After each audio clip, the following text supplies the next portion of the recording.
viongozi wote wenzangu, watu wa Laikipia, hamjambo. Umuruti, hamjambo. Bwana Yesu asifiwe. Hebu mnisalimie hewani hivyo. Bwana Yesu asifiwe.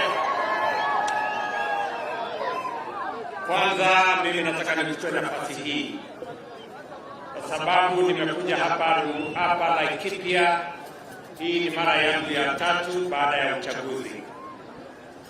Wacha nirudie tena nikiwa hapa Ruto kwa watu wa Laikipia. Tulikuja tukaomba kura zenu, mkatupatia. Kwa niaba yangu na timu yetu hapa kutoka MCA, wabunge wenu, gavana wenu, senator, women rep, deputy wangu na mimi, tunasema asante sana kwenu kwa kura zenu. Watu wa Laikipia mmenisikia? Narudia kusema asante sana. Tulikubaliana na nyinyi watu wa Laikipia wakati tulisimama hapa kwa roundabout. Tukakubaliana ya kwamba baada ya uchaguzi kazi ndio itaendelea.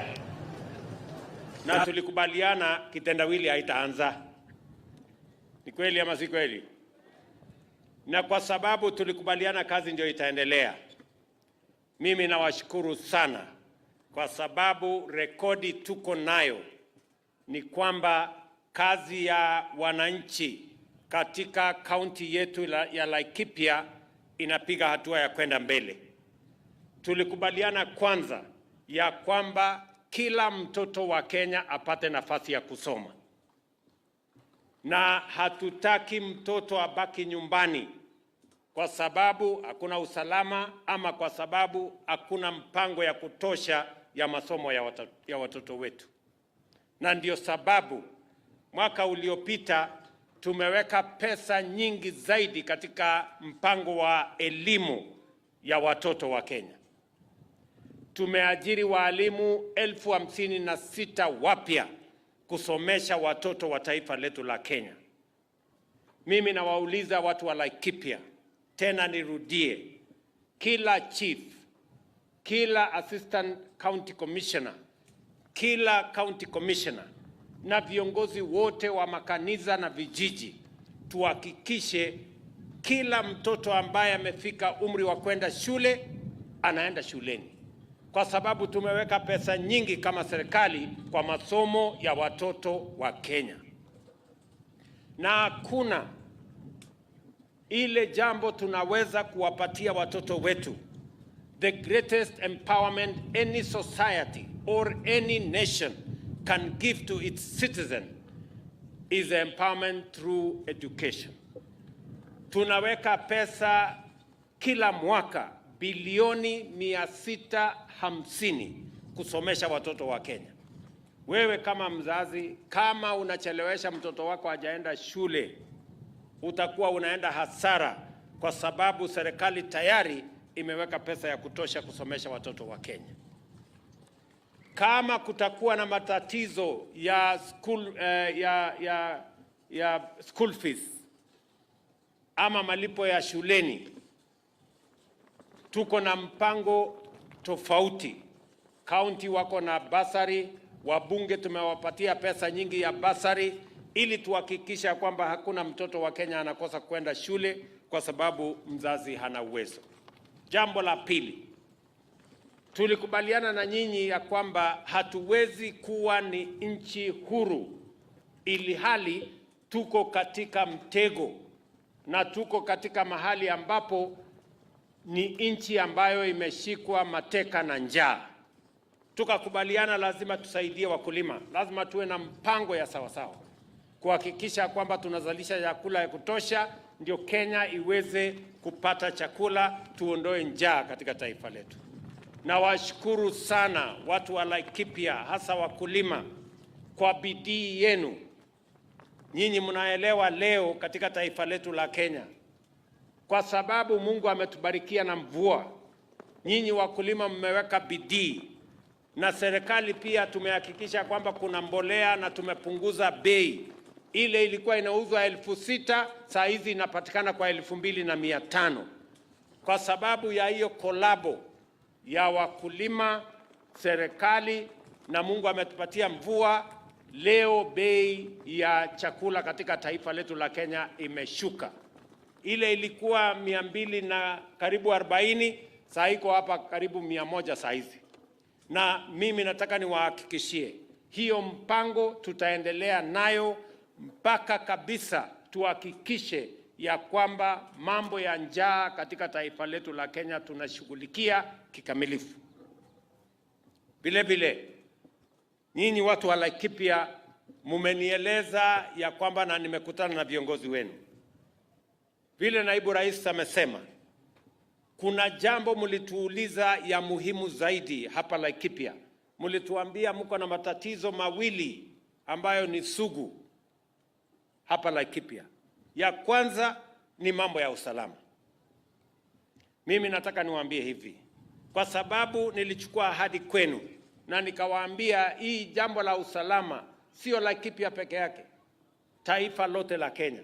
Ni lazima kama nchi ambayo tumepata uhuru na tunajitawala, hatuwezi kukubali watu wachache waangaishe wananchi na watukoseshe mambo ya usalama. Na ndio sababu hiyo tumeweka mpango kamili. Pale nyuma tulikuwa na matatizo, askari wetu hawakukuwa na equipment ya kutosha ama vifaa ya kutosha.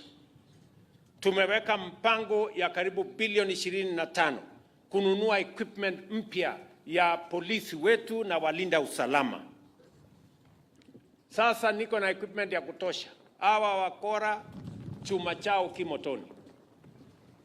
Mimi nataka niwahakikishie ya kwamba hawa watu wa kuangaisha wananchi tutawashughulikia kikamilifu. Tumeleta hapa National Police Reserve 360. Habari niko nayo ni kwamba mambo ya usalama hapa imeshughulikiwa karibu 70-80, lakini kuna sehemu ambayo bado hatujakamilisha. Mimi nawatangazia hapa leo ya kwamba tutaongeza polisi wa National Police Reserve 250 wengine. Mpango yetu ikiwa ni kwamba kila kona, kila kijiji, kila mahali ambapo kuna matatizo ya usalama tutakuwa na askari wa polisi, tutakuwa na askari wa NPR na tutakuwa na vifaa ya kutosha. I want to give you my word and commitment. We are going to secure Laikipia County as we secure all the other counties of the Republic of Kenya. Nikiwa hapa Laikipia, viongozi wamesema Laikipia na Samburu ni Siamese twins. Na mimi nakubali.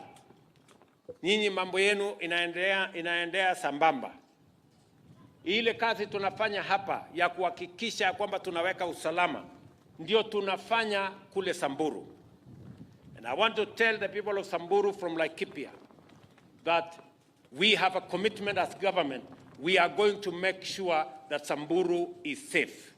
We are going to make sure that Turkana, Baringo, West Pokot, Elgeyo Marakwet is safe. I have given very firm instructions on this northern part of Kenya, from Elgeyo Marakwet through West Pokot kupitia hapa kwenu all the way mpaka Isiolo, tuhakikishe ya kwamba wale watu bandits tutakabiliana na wao. And I want to give you my word. Hii mnaona kelele kidogo. Hii ni the last kicks of a dying horse. We are going to finish with these people and we are going to secure our country, kwa sababu hakuna vile mambo inaweza kwenda mbele kama wananchi hawana usalama. Lazima tuweke na tudhibiti mambo ya usalama. Na wauliza viongozi, na wauliza wananchi, tushirikiane, msifiche wakora, msifiche wezi, msifiche wale wanatuharibia mambo ya usalama. Kama mtu ni mkora, kama ni bandit, kama ni mwizi wa ng'ombe, mtuambie ndio tukabiliane na yeye. Tuko na mahali ya kupeleka wezi wote. Na mnajua ni mahali gani? Si namna hiyo? Yes.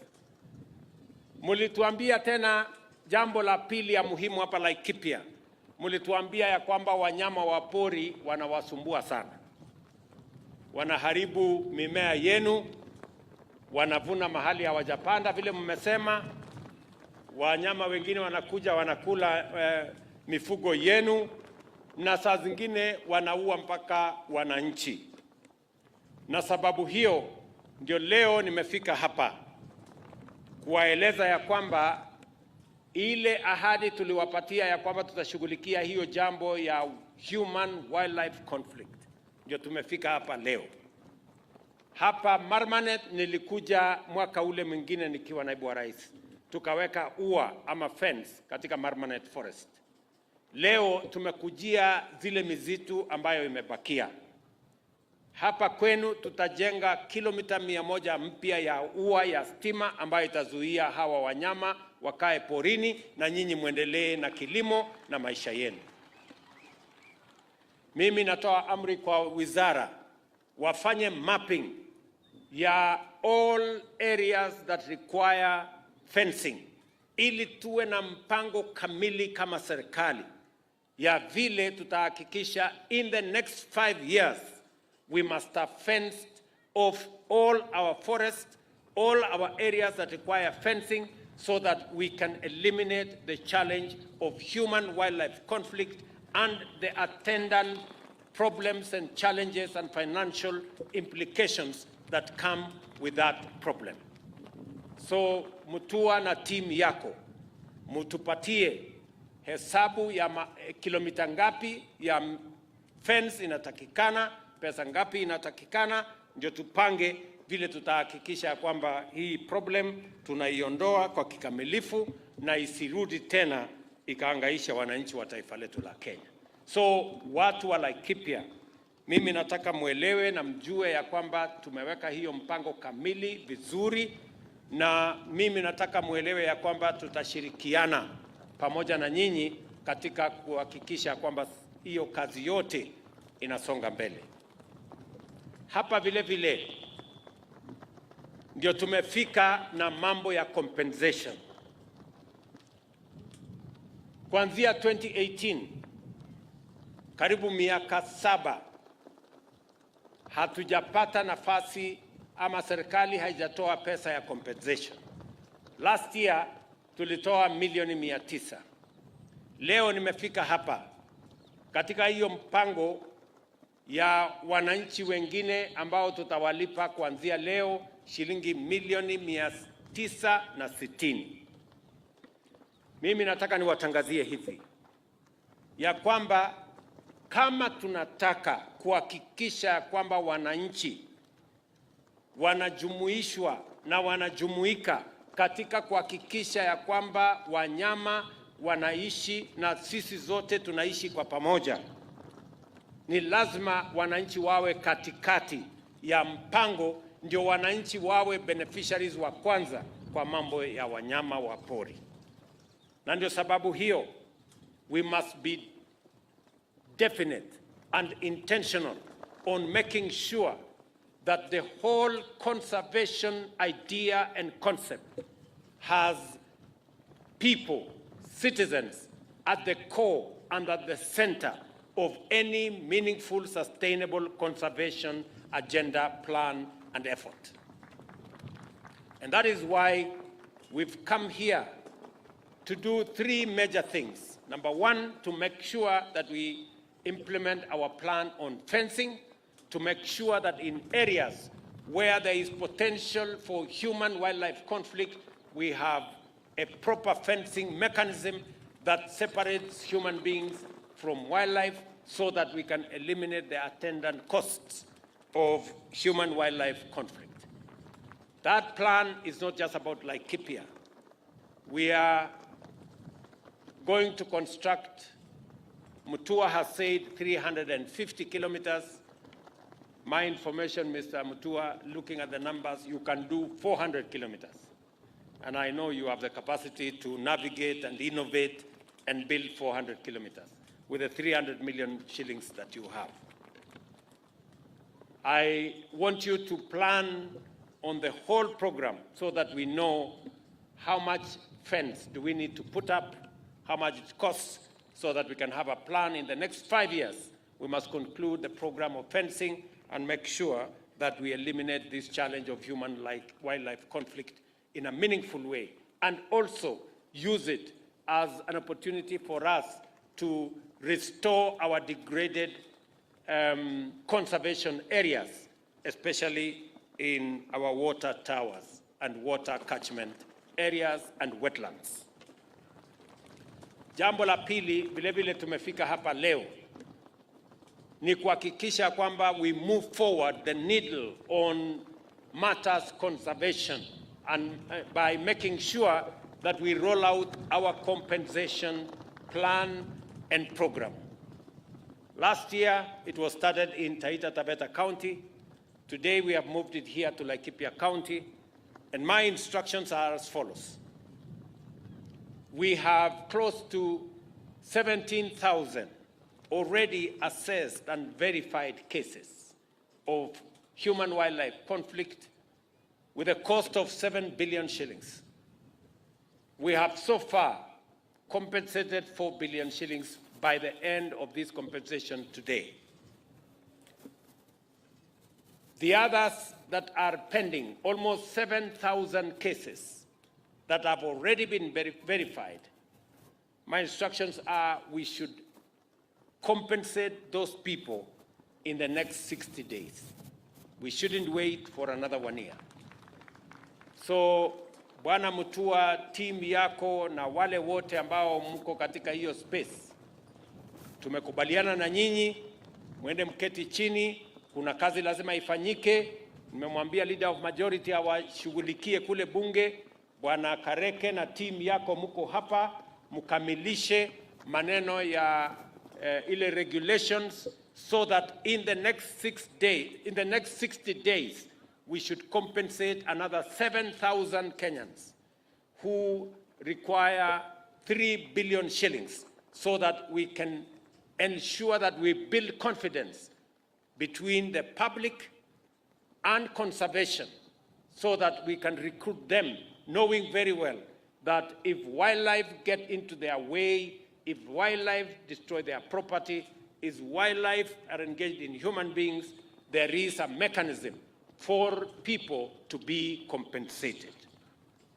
Vile vile, mnajua tumebadilisha sheria sasa. Zamani mtu akiuawa na ndovu alikuwa analipwa shilingi 200,000. Tumesema kama serikali sasa, mwananchi akiuawa na ndovu tunamlipa shilingi 500,000. Na ama mnyama yeyote. Na pale mbele hapo katikati, mwananchi akiumizwa na ndovu tumeweka graduation. Ingine watalipwa 3 million, ingine 2 million. Kama amekumiza zaidi tunapigisha 4 million. Bora hujasafiri kwenda ile safari ya mbele ya kwenda mbali, bora bado huko area tunakushughulikia. Sema hiyo. Na vile vile mambo ya snake bites na yale mengine, so tunapangana pamoja na nyinyi. Vile vile tumekubaliana ya kwamba vile nimesema hapa, ndani ya siku 60 wale wote ambao wamefanyiwa assessment na wamefanyiwa verification, watu karibu 7,000, tutawalipa pesa yenu ya fidia ndani ya siku 60. Ndio tuhakikishe ya kwamba tunaweka uhusiano mzuri kati ya wananchi na mbuga zetu za wanyama wa pori na wanyama wa pori wenyewe. Vile vile, mimi nataka tukubaliane vile tutasonga mbele pamoja. Hapa tena tunaanzisha mpango mpya. Niliwaambia mambo tumekujia hapa ni 3. Sio yale nilisema mbeleni mengine hapa ya conservation. Ya kwanza ni mambo ya fencing. Na sio fence tunaweka hapa Laikipia peke yake. Tunaweka katika at least 6 of the counties that contribute the most in this challenge of human-wildlife conflict. So, jambo la pili tumekujia mambo ya compensation. Jambo la 3 tumekuja hapa ni kuanzisha mpango mpya. Kawaida mwananchi akipata matatizo ili apate fidia, safari ya kupata fidia inakuwa safari ngumu sana, hata inashinda ile safari ya kwenda mbinguni. Unaenda kwa chief, unaenda kwa huyu, unatafuta warden, unaenda kwa wengine hapo, unarudi nyuma.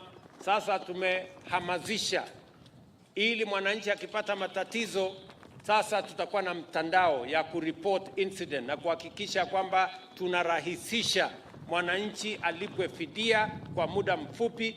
Mtu hawezi kuwa ameumizwa na ndovu alafu anangojea miaka 5, miaka 10 ati ndiye apate pesa yake. Tunataka hii kazi ifanyike haraka, ndani ya miezi chache. Mtu ambaye wamepata hasara, kama ni wanyama, kama umepoteza wanyama, wakulima, umepoteza mifugo yako, ama umepoteza mimea yako, ama mwananchi ameumizwa, iwe ni kazi ambayo inafanywa kwa hali ya haraka. So tutashirikiana, and that is the program we are also launching here. Sasa tutakuwa na vijana working with communities, ndio tuhakikishe ya kwamba kazi hiyo inafanyika kwa muda ambayo inafaa. Vile vile, ili kuhakikisha ya kwamba wanyama tuko na askari wa kutosha, kuhakikisha kwamba wanyama wetu wanakaa pale kwenye mbuga zetu na sehemu ya misitu.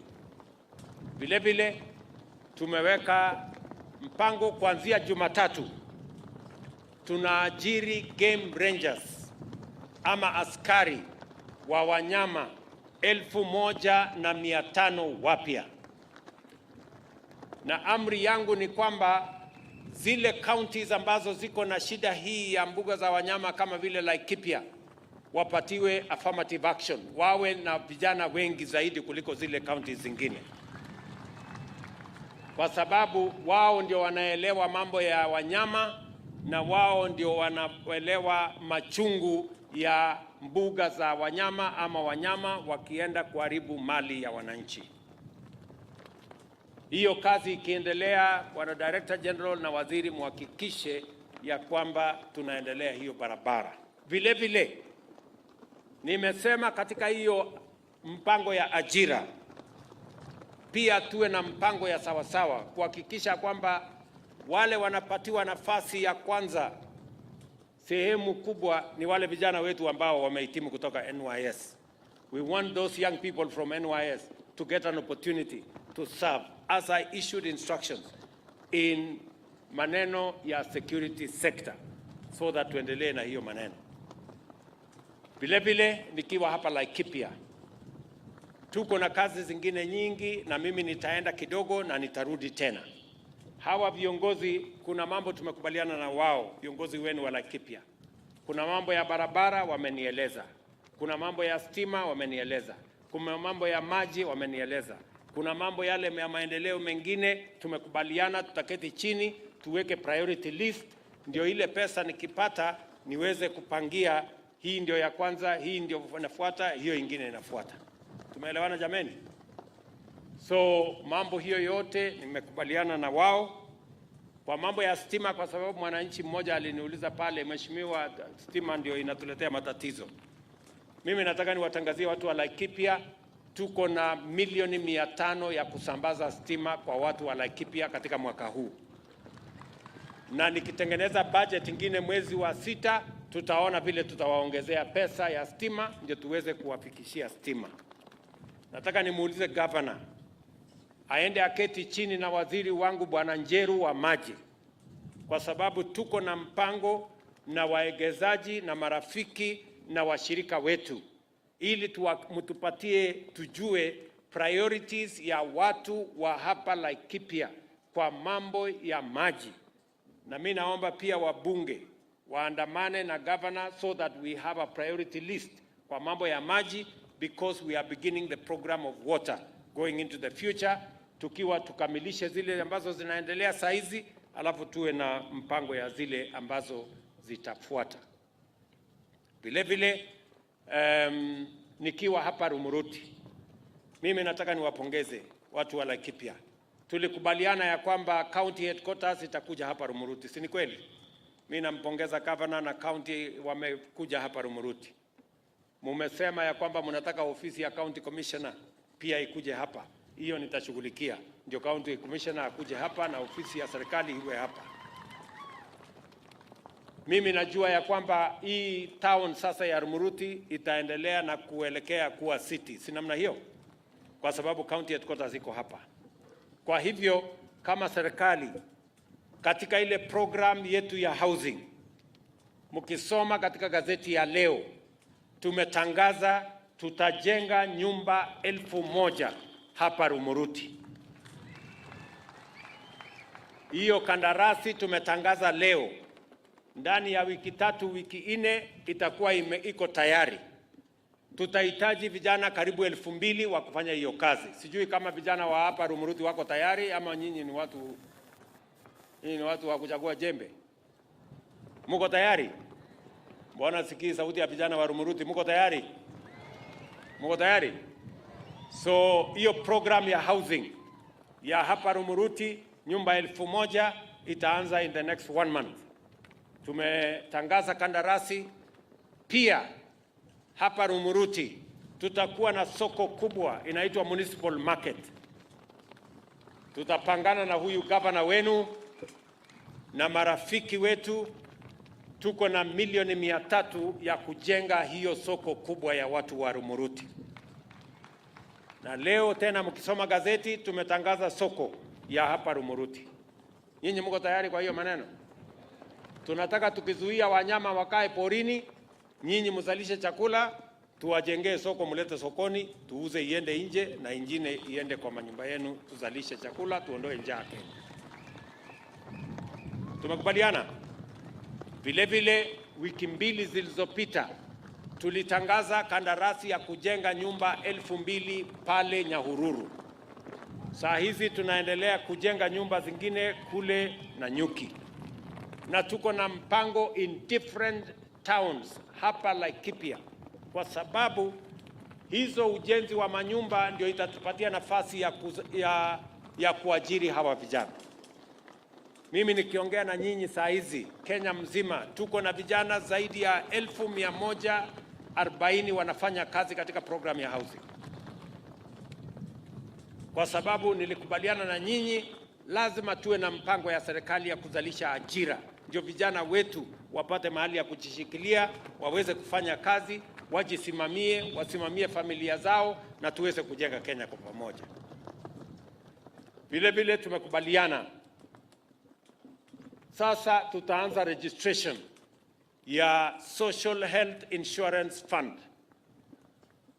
Tulikubaliana na governor hapa tutakuwa na community health promoters. Hawa community health promoters hawa mnaona wako na nguo ya blue hapa na wengine karibu wako ngapi governor Laikipia? 1100 hawa community health promoters. Na tutaanza kulipa hawa pesa zao na watushughulikie kila kijiji. Tunataka tuwe na community health promoter ambaye atashughulikia mambo ya afya ya wananchi. Watatupatia habari matatizo ni gani, magonjwa ni gani, hospitali gani iko na shida, dispensary gani iko na shida, health center gani inahitaji nini. Ndio tuhakikishe ya kwamba mwananchi apate huduma ya matibabu.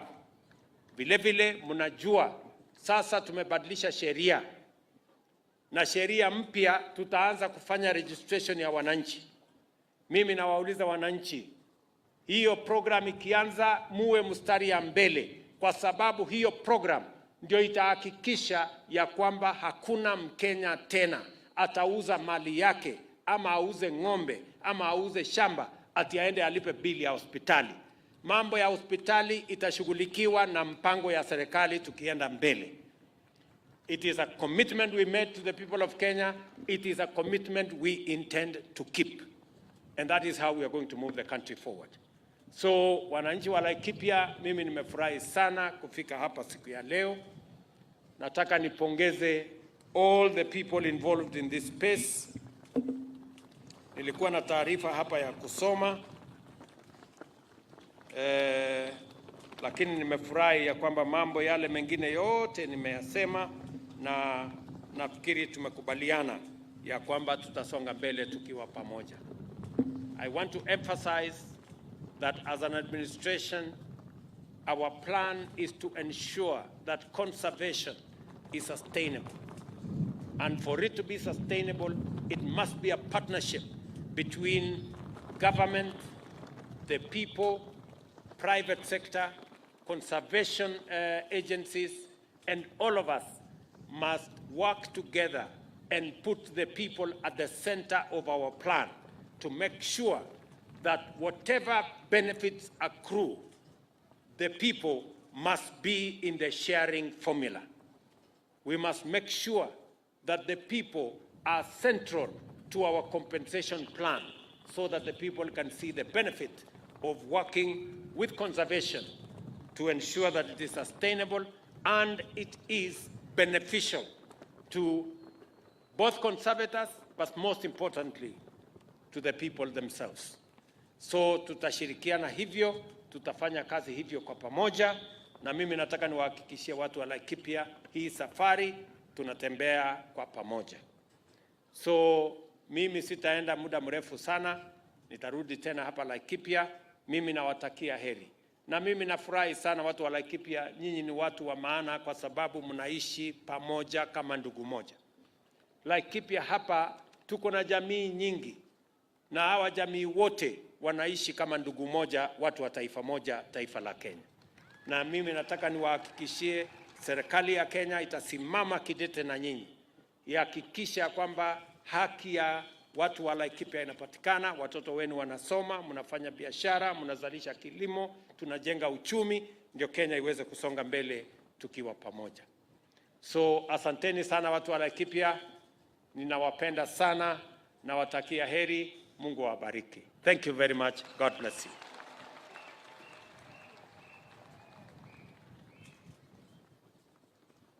One, two. Rais, tumpongeze rais kwa makofi tena na shangwe na vigelegele. Your Excellency, just to call you back, my apologies to issue the 2 checks, na nitaomba tulete zile check mbili za Human Wildlife Conflict Compensation Payment, one to the national government. Kwa hivyo nitamuita waziri, the deputy president, the PS, waje tafadhali wazipokee. The first check, the second check will also have the governor join in the photo as we do that together with those who are representing the compensation. Tupige ile picha tafadhali, na pia wale ambao hiyo cheki ya kwanza, cheki ya pili pia nitamuomba. All right, so we'll have the first photo there to be taken with His Excellency. Wapiga picha mkinionyesha kwa ishara nitajua kwamba amepiga hiyo. Twende kwa cheki ya pili. Naona ya kwanza tumemaliza, kwa hivyo cheki ya pili tafadhali ije, na tuwe na governor, DG na CEO wa wildlife waje pia wasimamie on behalf of the other agencies that are going to be receiving these 2 checks. The first check is of 960 million Kenyan shillings. The second one is 71,856,520. Na tukimaliza hiyo picha, naomba tukae hivi kidogo ili tukipige picha. After that, Your Excellency, we are going to be flagging off some motorbikes for the community verification officers, 5 motorcycles. So I'll request,